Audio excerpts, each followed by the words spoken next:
Hello everybody, welcome back, happy March. This is Knitting Between the Lines. My name is Mia and I'm coming to you live from the mountains of Western North Carolina where we are having beautiful weather this weekend. We've been having beautiful weather the last few weeks, minus a really bad wind and rainstorm on Friday.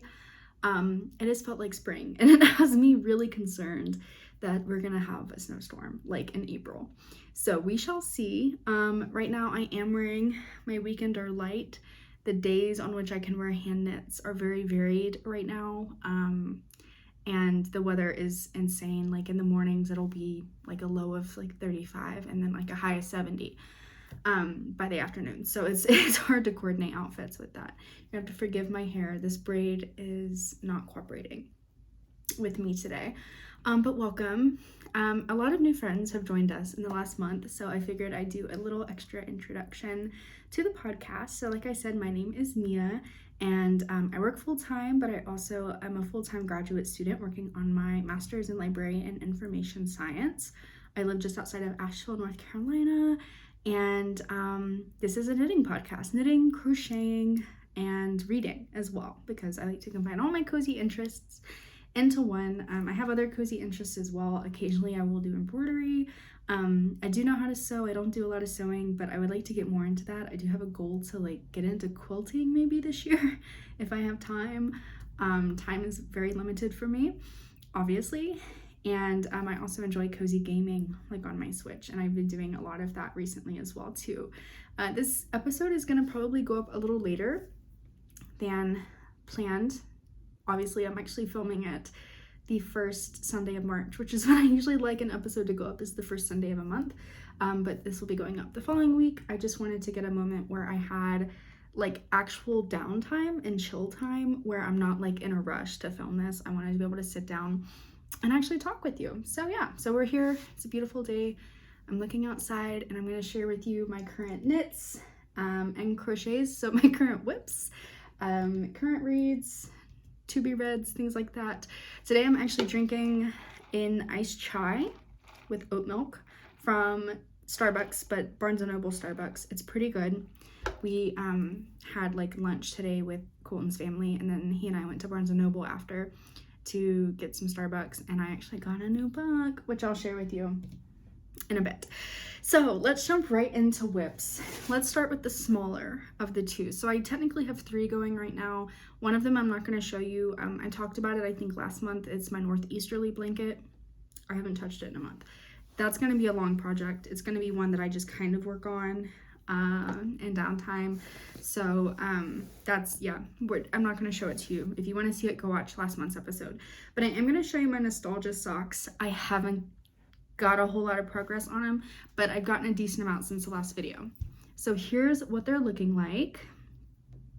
This is the full leg, and I have been putting off working on them because I have to set up for the heel flap, and I don't feel like doing that, quite frankly. So that's why I've been putting it off. But this is the full leg. If you are new here, I made the nostalgia tee. The pattern for that and this are by Bloom & Create. Emma, she is amazing, and this is her sock pattern, and I'm doing matching pair of socks with the leftover yarn from my I did the 3/4 lengths sweater / tee. So I had some leftover yarn and I'm making the socks. So this is the full leg. I have to start setting up for the heel flap soon, and hopefully I'll do that soon. Probably not going to get anywhere out of these this season because I'm working so slow on them. So that is the update. Actually, I wanted to share with you the yarn I'm using because it's been a while since I shared that. So all the yarn is by Seaside Fiber Arts. The main color is in Sequoia. Oh gosh. I believe the light kind of brown color is in Henna. And then the kind of offish white, it's almost like a white with like hues of pink, is the Walaba wood or Guyana colorway. 99% sure I got the colors and the names lined up correctly, but yeah, that's it. And that's my sock project right now. The big whip that I have been working on that I've made a lot of progress on, and I'm glad that I waited to film this because I got to a really good stopping point for this video, is my Kelly crew neck by Two of Wands. This pattern was done in collaboration with Sewrella yarn. and it's available on her website. I can link it. It's not available on Ravelry. It is a crocheted raglan sweater, and I am knitting it in the Sewrella Autumn in New York colorway. It's the sport weight. So I pre-ordered this yarn back in like August of last year, and then got it. You see a rainbow on me. I have like I have a bunch of like rainbow crystal things hanging in windows all throughout the house, and it's that time of day where rainbows start happening. So I apologize for any rainbows. I don't apologize. Rainbows are fun. Anyway, so I received this yarn in November, and I didn't actually start on this sweater until I think January, but I finished the first arm. It's kind of hard to see because it's not seamed yet, the sides or the arms, or the arm, one arm down, one more to go, but here it is so far. So all I have left is the other arm, and then I need to just add the collar ribbing and then just seaming. So I'm hoping maybe I'll have it done in the next week. Maybe. My spring break is this week, and I have like a true spring break. I don't have really a lot of work to do. So I'm hoping to get it done, but we shall see. Oh geez, it's kind of heavy, but that's what it looks like. And there's the color. I love it. I'm really hoping to be able to wear it before it warms up. And whenever it warms up, we'll probably get a cold snap. We have in North Carolina what we call like a false winter or false spring, fake spring. It has other names too, but false spring, where essentially we get really nice spring weather, and then it gets cold and cold and cold again until like mid-April. But this fall spring that we've been having, it's usually like a week or two. We've been having it for like a month. So we'll see. So that is the sweater so far. I do still have to seam the sides and the arm here. So the arm is crocheted flat. And then I have my little stitch markers on the right here to signify where it's hard to maneuver, hard to try on to signify where I'm adding the arm on the right side. So that's how it's looking. It's very cozy. I'm at the point where I no longer need to wear a blanket, have a blanket on my lap when I'm working on it. I'm gonna apologize, my nose is runny, and I don't know why. It's every time I film these, my nose just decides to start running. I'm very sorry, but anyway, so yeah, so it's gotten to the point where it acts as a blanket while I'm working on it, which is really, really great. It's Autumn in New York colorway. I said that already. Oh, I know what I was gonna say. So I've pretty much knit it to pattern. I'm knitting a size large, which I was gonna do an extra large to get that positive ease that is recommended in the pattern, but I kind of wanted it slightly more fitted, and I liked how Two of Wands, I forget the designer's actual name, but she models it, and you can see it in the pattern, and I liked how hers looked on her, which granted, she and I are different sizes, but hers was crocheted with less positive ease than the pattern recommends, and I was like, I kind of want that. So I'm going for slightly more fitted with this, and I did not do the arms to the length that the pattern calls for. I stopped like pretty much at the very last decrease and went ahead and did the cuff, because as you can see, the cuff is pretty long. It's the same length as the hem on the front and the back, and I was going to do a shorter cuff and then decided it was going to look weird. Obviously it's designed to be the same length for reasons. It looks better. But I just wasn't sure how I felt about a longer cuff, but I just figured it was gonna look weird, and so I went for the pattern call on this, but I did not do the sleeve to the same length because I have short arms, and I think I have to wait till I seam this, obviously, to really know, but the way the shoulder, even when I'm wearing it, the arm starts here, right? It has like a drop shoulder almost to it because it's like a pullover.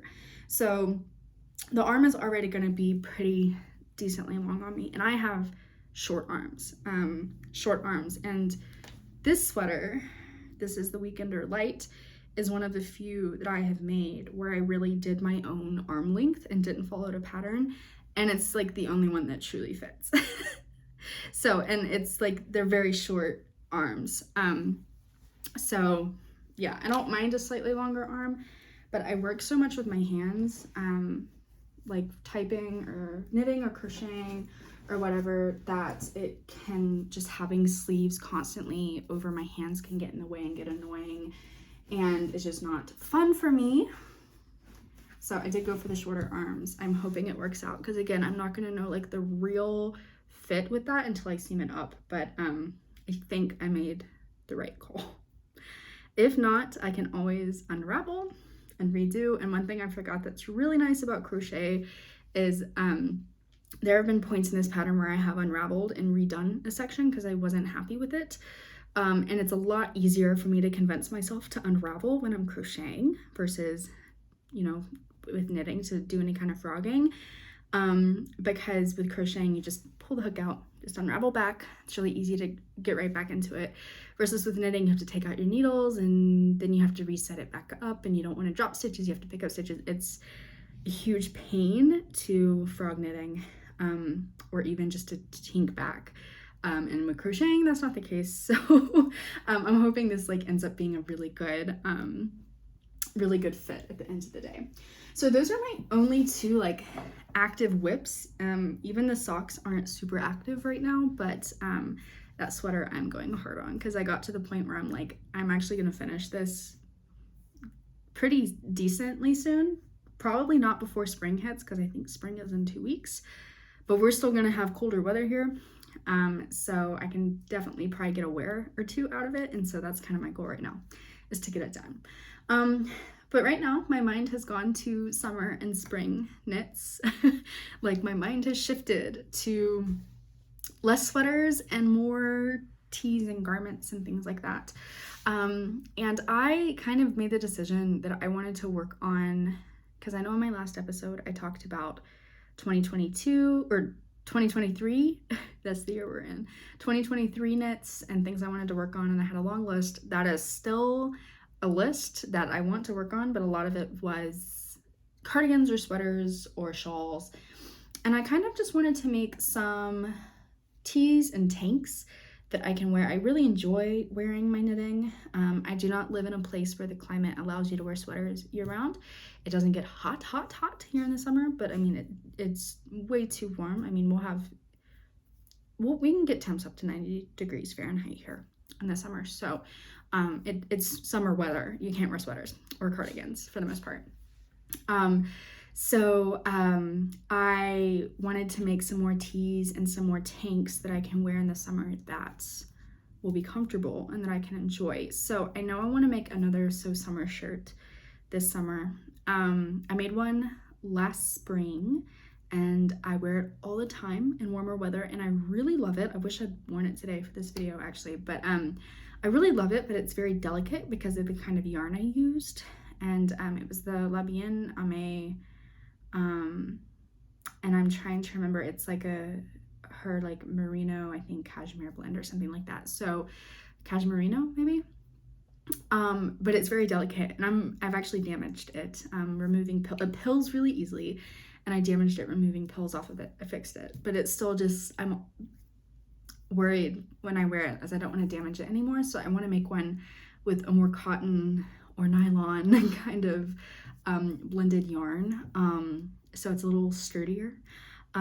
So I do want to make another So Summer shirt, and I think I want to do like a solid colored one, because the one I made last spring is variegated yarn, so that is on the docket.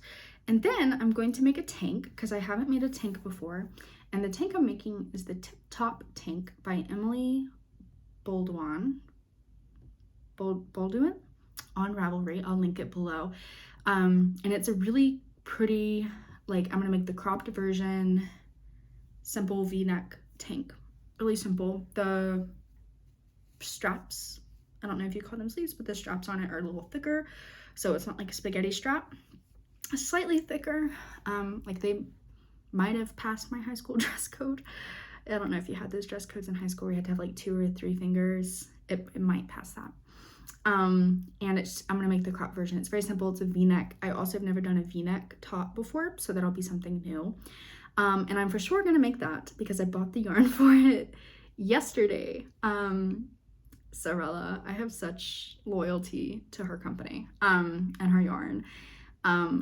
She released her Disneyland collection, or they're doing the greatest hits this year, right? So it was technically a re-release, but she released it Friday for pre-order, and I went ahead and ordered the yarn for the tank yesterday before the pre-order ended, and I'm very excited. I'll share with you the yarn that I got when I get it, which is probably gonna be another 2 months. So it's gonna be a wait before I can start on the tank, but that works out because I won't be able to wear the tank here until probably by late May. So I'm very excited. It's a little out of my wheelhouse in terms of colors. I was thinking about getting her Peter Pan's Flight, and I was also thinking of her Mary Blair colorway. And there was another one, I think it was also Peter Pan inspired, maybe not, but it was a green. and I go towards greens and neutrals and kind of darker, moodier, warmer colors. I did not do that for this. I wanted something different, and I think the color I went for was good, and I'm very excited. So I will share that yarn with you when I get it. For the summer shirt, I think I'm gonna go a little more economical, and I'm going to get yarn from Knit Picks, which I've never gotten yarn from Knit Picks before. I have known about them for years, probably like 7 or 8 years. But I've heard some good things about like some of their cotton blend yarn and stuff. So I think I'm gonna try to do that just to keep it a little more economical. But one thing that is nice about like summer knits is they are cheaper to make generally, because you're not making as large of a item. You're not making a sweater, you're making a t-shirt like with less sleeves or something cropped, or like a tank top or something. So those are my 2 like immediate future projects that I'm going to be working on. But I also want to start working on some socks for some friends. That's been a goal this year because I love knitting socks. I love always having socks on the needles. They're just something small, they're portable, especially if they have a like kind of repeated-ish pattern, like really easy to do. I just have a lot of socks for myself right now. I have knit socks for people in the past.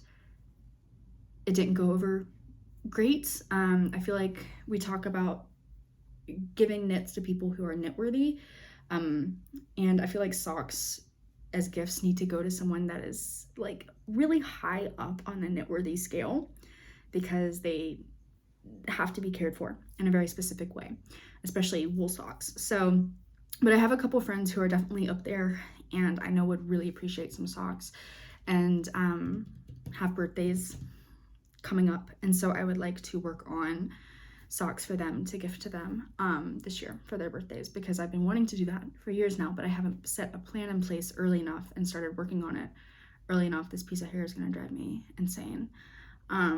So that is also up here in my head. So yeah, that's all for knits and crochets. That's all for my whips and my plans for knitting. So I figured we'd jump right into books.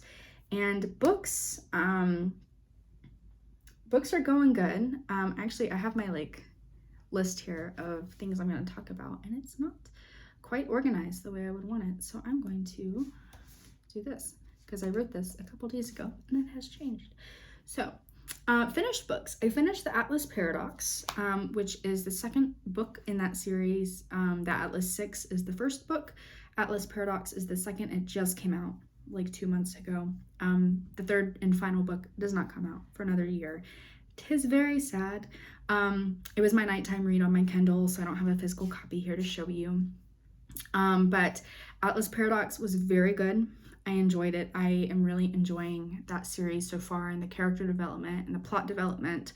Yeah, and it was just really good. Kept me on my toes, especially right there towards the end.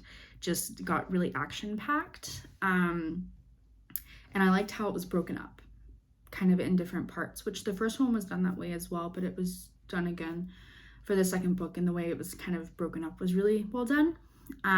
So those are both very good books. I'd highly recommend if you like fantasy, without all the smut. I'm not crazy about smut, and that is like a very good adult fantasy series.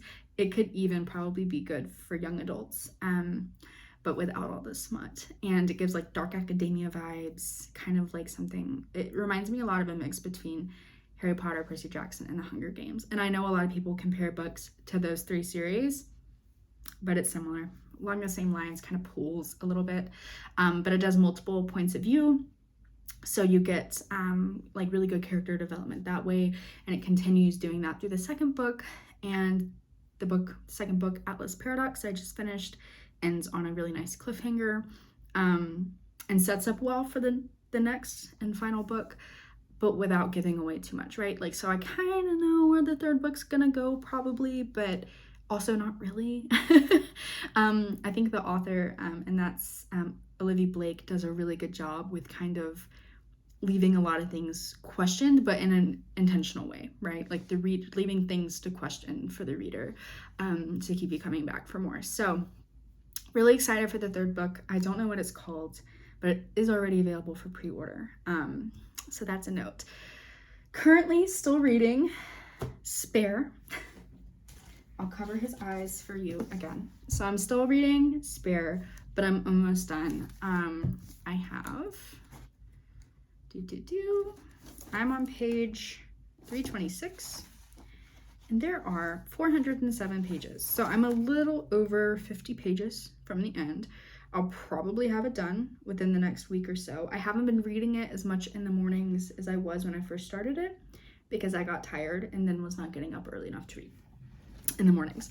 But it is very good. I just got to the part where he has proposed to Meghan Markle. I would say spoiler alert, but I feel like a spoiler alert is not needed in this instance.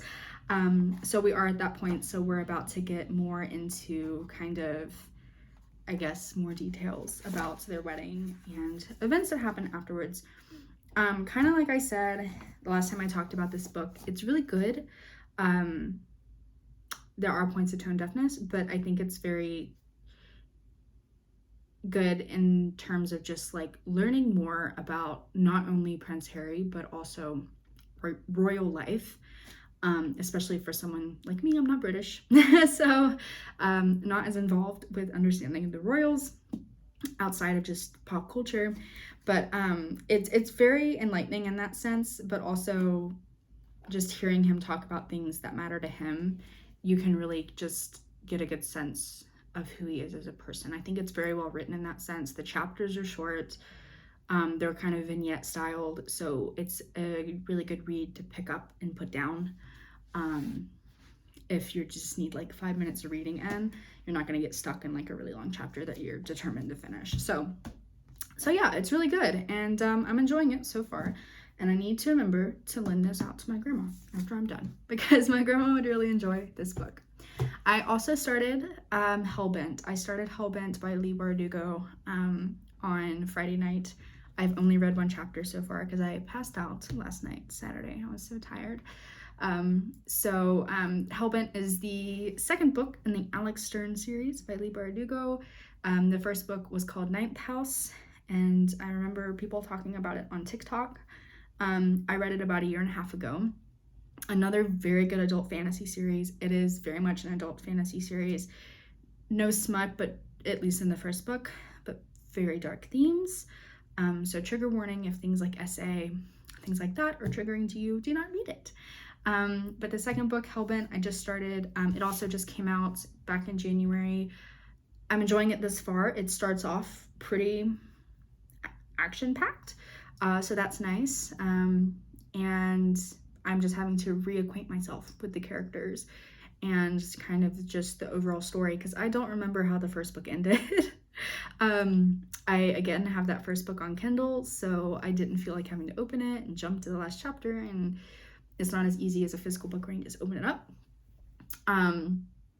And yeah, so it was 1.5 years since I read Ninth House, so I'm just having to reacquaint myself. But I'll let you know more of my thoughts next month when we talk, when I have read more, when we talk then.